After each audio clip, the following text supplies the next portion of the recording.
So how are you doing? For this video, we are going to be talking about bats. I'm going to show you the bats that I have been working on. We're going to be showing you specifically Mexican freetail bats and canyon bats. Give you a little bit of backstory of why I have bats in front of me and what I'm doing and where I'm at the Desert Nature Alliance here in Gold Canyon, Arizona. So hi, how are you doing? Welcome to the channel. If you have never seen me before, my name is Stacy. I am the founder of the nonprofit Desert Nature Alliance, and we're committed to just getting you to fall in love with all the creatures that we have out here in the desert next to the Superstition Mountain. We have a lot of bats out here, and bats are essential to your ecosystem. So the more I'm learning about bats, the more I'm fascinated with them. And through time, I've been able to make some amazing partnerships. So I want to tell you a little bit about that. So get ready, sit back, enjoy, grab yourself something to drink, and I'm going to be able to show you some amazing things. I get asked a lot online about the work that I'm doing, but because it is so delicate and it's time consuming and all the things, and most of you know, I take it very seriously when I'm working on a skeleton of an animal that was a spirit that was here, and so I take it very personal. This is not something I play with or make fun of in any way, shape, or form. So for these videos, this is all for educational purposes. We do not sell any of this. Please don't contact me to ask me if I'll do it for retail. I do not. Water. It's July. I'm in the desert. Extraordinarily dry. They're not expecting any rain for us anytime soon. So yeah, water. Keep yourself hydrated if you're going to come out and visit, or you're going to come out and visit me here at the museum. Well, first give me a call. I definitely need a heads up if you're coming, but definitely stay hydrated all day long as much as possible. We're also going to be doing a video series where I can show you different levels of dehydration. I love to show when you take a piece of bread and put it outside when it's like this, and just how quickly all the moisture is zapped and you have yourself a little piece of toast or whatever. So let's get back to the bats. If you're not familiar with me or with this channel, we have already been doing a series, comparing bats and birds. Why a bat developed and became a mammal, why birds are a whole different species, why these guys fly, and just more of the bat-bird conversation so we could be more comfortable in it and learn more. As I've been out in the field and we collect the bones and the different skeletons for the Desert Nature Alliance and all the field data, rarely do we come across bats. Now, in the sky, they're out there, but rarely do we find them. I've never found a skeleton of one. So within the 7 years of working, doing this specifically out here in this area, we came across, I want to say there's 3 total that we found, and then contacted Game and Fish, and then Game and Fish came and got them, and then they took them to, I believe they told us it was ASU for their museum of nature, so they could do some studies for them. Fantastic. So through all the work and meeting other people, we were put in contact with Arizona's, it's AZ Bat Rescue, which is a fantastic connection. We fit like this.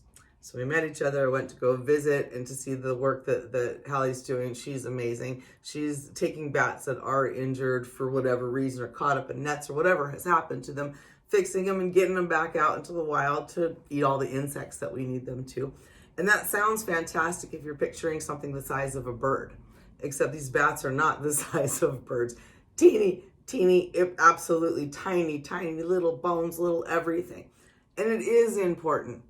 The work she's doing is incredibly important and it needs to be supported. And that's a lot of what we do, is support the basic work. When you are working with anatomy of wild animals, more often than not, the resources aren't available to you, like skeletons, those kind of things, of accurate skeletons for her to look at, analyze, see if there's differences, those types of things. So no, this was not any, this was hard all the way across the board. These are teeny tiny little animals that have been worked with or saved or unfortunately brought to her already deceased.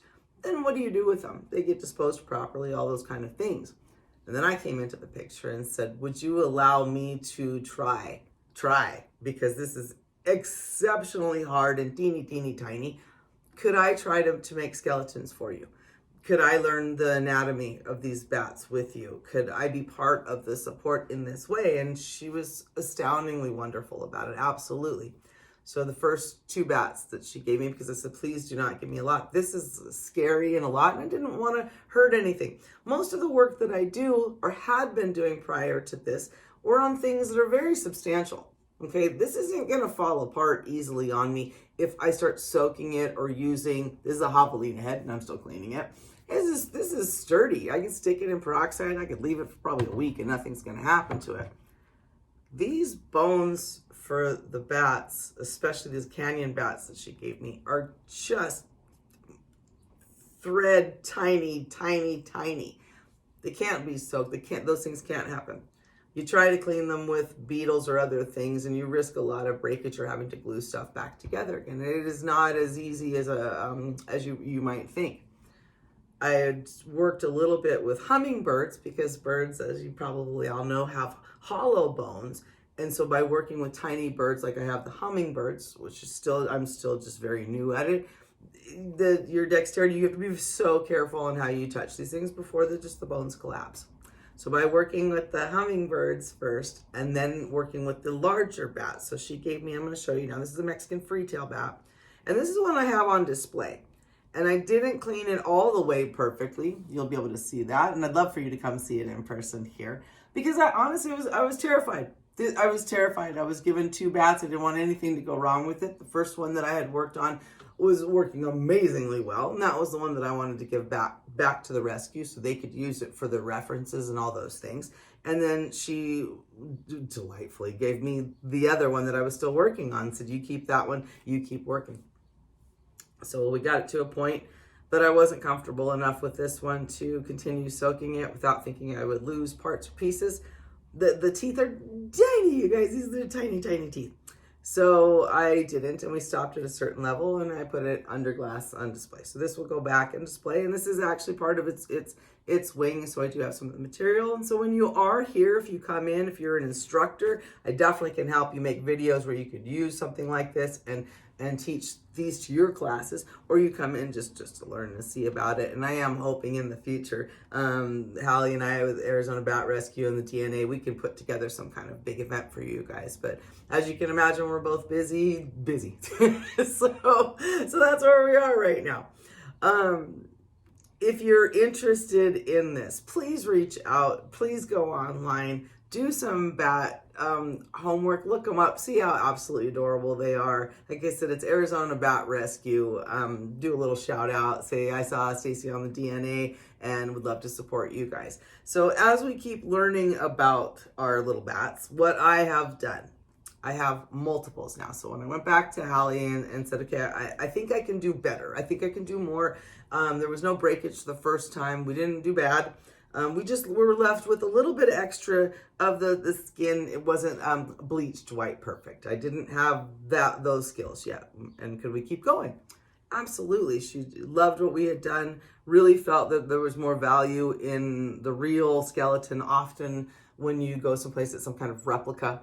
And that's great if you're just using it for retail, if you just want to use it as decor in your house. But for those of us that are actually, like her, resetting these bones or concerned about what is actually wrong with the animal that she has gotten in, whether it's something broken or whatever, I'm going to be able to continue giving her examples, actual examples of different types of whatever has happened. So fantastic. So come back to her and I said, okay, I think I'm ready. But I didn't really understand how small canyon bats are. Let's be honest. I don't know that much about them. I don't. I'm learning, and it's amazing. The new back area that we've done, if you've seen it online, where I've got the scorpions and stuff, more of our nocturnal things will be put in there. And I don't even think Hallie's seen that yet. Last time she was here, it's been a while. So the DNA in our museum keeps growing and moving and changing too. So if you were here months ago, it's not even the same place anymore. So you're definitely going to come back. You're going to have to come back and visit, and you're going to get to see some of the bats and some of the other work that I have going on. As always, and before I show you this tiny little canyon bat and compare, why do we need to have an actual appointment or time to come to the DNA? But ask that as well. Because our place is so small.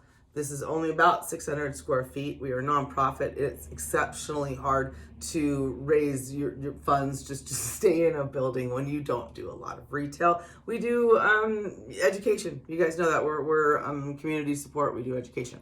So it's often grants and donations and those kind of things.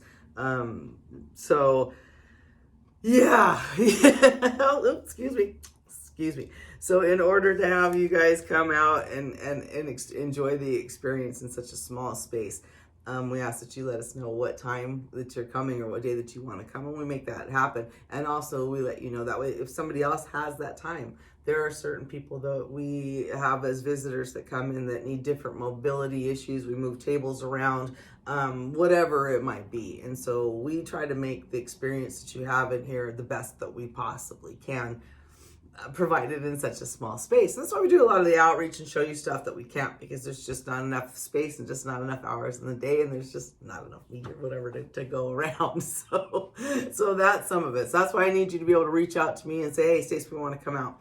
I would suggest you come out either early or in the evening, because right now, as I'm talking to you right now, as this is being filmed, it is the 1st of July. We are getting in those triple digits.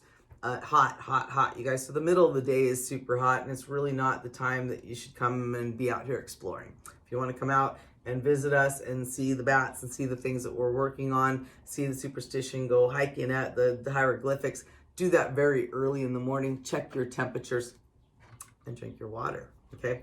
In the evening, same thing, but at night we're cooling down into the 90s. But it's just it's a different experience to come to the DNA at night. Just come visit me at night. So back to the bats and the sizes. The ones that I've been working on, the first thing that I did with them is I soak them, and I just soak them in water, believe it or not. For something this small, I didn't want something as strong as peroxide coming at it. Regular, even hydrogen peroxide, alcohol, any of that is, you need to see this stuff in person. These tails on these, you can see through. This is not something that I'm ready to explore or melt with some kind of chemicals just yet. Not going to do it. The teeth are just tiny, tiny, tiny. I'm using pins to hold the teeth open. I still have a tiny pin, and that's what I'm holding it open with. So let me show you. So this one has a wing that is off that I'm going to need to glue back together, because like I said, as I am cleaning these things, they will fall apart. There's not enough of the, let's see what we can put for you guys to see. Come all the way up. If you can even see it, there's the tail. Turn it a little bit for you, the wing. Absolutely teeny, teeny, tiny. So that's a pin that I have inside of its head, into its jaw to keep its teeth apart so I can continue the cleaning. Tiny, you guys. Absolutely tiny. Amazing to see in person, and amazing to think that we have, even smaller things out there for sure, flying around doing all kinds of cool stuff, and people out there that are willing to put them back together. So yeah, the work is a lot and can be considered tedious or whatever, but it's been amazing. I've learned a lot. Those of you that know me know I don't always wear my glasses. I wear contacts, but for this kind of work, for my eyesight, the best eyesight is me with nothing, with no contacts, no glasses whatsoever, because that gives me the best detail, the close-up that I actually need. This is early in the morning, so if any of you are like, oh, you're looking rough, well, no doubt. I don't understand why on earth I would be make-upped up and cleaned up to do this kind of work. So stop yourself with that, okay? I'm pretty all the time. I don't need to be fancy when I'm scraping skin off a little tiny bone. So no filters required. Intelligence is what matters. So girls, yeah, I'm definitely going to shout out to you. There's some amazing cool work. And why did I say girls? It's because our fingers are smaller. We have tend to have the less of the grab that younger boys do, or the stronger hands that men do. This definitely requires a very delicate touch. If you're a male that has a very delicate touch, yes, this is something that you could get into, absolutely. But if you are known for being heavy-handed at something, this is not it. The other things that I advise when you're working with skeletons is you have your whole setup. Once I'm set, I don't need to move anymore. I have everything available in front of me. So that way when I'm holding something exceptionally delicate, I don't have to stop. I'm working, it is all, everything I need is right here. by using water, all I'm doing is making this flexible, making the skeleton more flexible so I can get some of the little details out. And then sometimes I do, if I don't get to the bats that I have soaking, then I just let them dry again, and we kind of go back through that process. And often the little pieces that I need off of there start lifting away from me. Having tools that I've been asked about, what do you use? How are you doing this? I had to kind of create my own tools. That's why I've always been considered myself an Imagineer like Walt Disney. Sometimes you have to think outside of your comfort zone on what you're going to work with. I have an X-Acto knife that the tip of it is bent. And so I've got this tiny, tiny little hook on the end of my X-Acto knife because that's what I needed. I jokingly made it, I don't even have it in front of me, where I took a pin, so just one of these regular pin, and I taped it to one of my, I'm not sure where it's at right now, and I taped it to one of my brushes, and I used it with my little shank. And sometimes it's tiny, tiny little things. Sometimes you have to get yourself creative on what tools. They're not necessarily going to sell me a bat cleaning toolkit out there, you guys. It's not. Little needle nose pliers, tweezers, anything I can come up with is tiny. So it does. So it's nothing that I can rush my way through, nor do I. I don't rush any of the skeletons or skulls. The process of it is the process of it. There's smells, there's bugs, there's cleaning, there's all kinds of things that need to be done. And so no, I don't work on any kind of time schedule like that where, well, how long is it going to take you to be done? When they're done. And that's what I said, because they're also like, so this is not for retail, this is for our education purposes. So we do it at the speed that is appropriate, is what I'm going to say to you. There's nothing that can be rushed. I can't make something softer. I can't, if I go at something like this and it's brittle, I'm going to break it. Speed is not necessarily my friend. Now at home, because I was given extra bats to now try this with, I have some that are in bins with beetles that are designed to eat away at flesh to see how they are going to do with them. And so far it looks so good, but I'm leaving the beetles alone. And then we've taken 3 bats in their normal state, deceased, pinned them out, and we are just letting them dry. Gonna see what happens. Why am I doing that?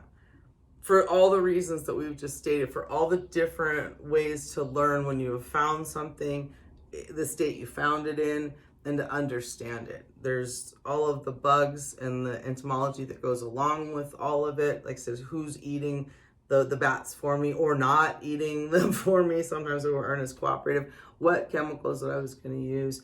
Where I could keep everything that was so delicate as I was working with it and drying and that. There's a lot to it. And this is just one of the species, one of the creatures that I work with, is just bats. And bats do make up a huge, huge amount of your mammal.